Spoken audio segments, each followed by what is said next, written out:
മുടി വളരുന്നത് രാത്രിയിലാണ് കേട്ടോ. പക്ഷേ ശ്രദ്ധിക്കേണ്ടത് മുടി സംരക്ഷണത്തിൻ്റെ കാര്യത്തിൽ ശ്രദ്ധയില്ലായ്മ തന്നെയാണ് ഏറ്റവും വലിയ വില്ലൻ കേട്ടോ. മുടി വളരുന്നില്ല എന്ന പരാതി പറയുന്നവർ നിരവധിയാണ്. എന്നാൽ മുടി വളരാൻ വേണ്ടിയിട്ട് ചില കാര്യങ്ങൾ ശ്രദ്ധിക്കണം. അല്ലാത്ത പക്ഷം മുടി വളരുകയല്ല ചെയ്യുന്നത്, ഉള്ള മുടി കൂടി ഇല്ലാതാകുന്ന ചില ശീലങ്ങളുണ്ട് കേട്ടോ. രാത്രിയിലെ ഈ ശീലങ്ങളാണ് മുടിക്ക് പ്രതികൂലമായി വരുന്നത്. ഇത്തരത്തിൽ മുടിയുടെ ആരോഗ്യ കാര്യത്തിൽ ചില കാര്യങ്ങൾ മാറ്റിവെച്ചാൽ നല്ല ആരോഗ്യമുള്ള മുടി നിങ്ങൾക്ക് ലഭിക്കും കേട്ടോ. മുടിയുടെ ആരോഗ്യം ശ്രദ്ധിക്കാനായി രാത്രിയിലെ ഈ ശീലങ്ങൾ നമുക്ക് മാറ്റാം. അവ എന്തൊക്കെയാണെന്ന് നോക്കാം.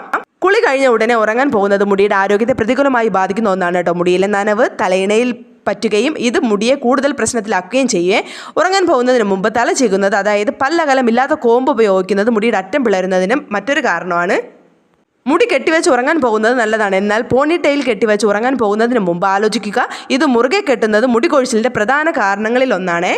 അതുപോലെ തന്നെ ബാൻഡ് തലയിൽ മുറുക്കിയിടുന്നത് മുടിക്ക് ദോഷകരമായി ബാധിക്കും. ഉറങ്ങാൻ പോകുന്നതിന് മുമ്പാണ് പലരും മുടി ഇറുക്കി കെട്ടി വയ്ക്കാൻ വേണ്ടിയിട്ട് നോക്കുന്നത്.